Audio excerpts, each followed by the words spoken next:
કાલે રાત્રે હું જમ્યા પછી રોડ પર વોક કરવા નીકળી, ત્યાં મેં એક વસ્તુ માર્ક કરી. એક બાઇકવાળા ભાઈ ગયા અને એની પાછળ 2-3 કૂતરા એની પાછળ દોડતા દોડતા ગયા અને મેં જોયું તો થોડું આગળ જઈને કૂતરા અટકી ગયા અને બાઇક આગળ નીકળી ગયું અને કૂતરા ત્યાંથી પાછા વળી ગયા. કેમ ખબર છે? કારણ કે કૂતરાને એની હદ ખબર હોય છે, એ પોતાની લિમિટ જાણે છે. પણ આજનો માણસ શું કરે છે? પદ મળે તો હદ ભૂલી જાય, પૈસા મળે તો લિમિટ ભૂલી જાય, થોડો પાવર મળે તો સંસ્કાર પણ ભૂલી જાય.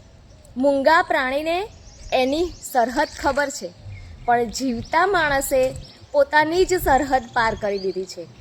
લિમિટમાં રહેવું એ કમજોરી નથી, એ જ સાચું સંસ્કાર અને ડિસિપ્લિન છે.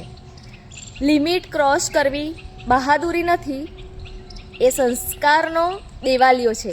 છેલ્લે કહેવાનો મતલબ એક જ, કૂતરો પોતાની ટેરિટરી પાર નથી કરતો, માણસ તો સંબંધ, કાયદા અને ઇન્સાનિયત બધું જ ક્રોસ કરી દે છે.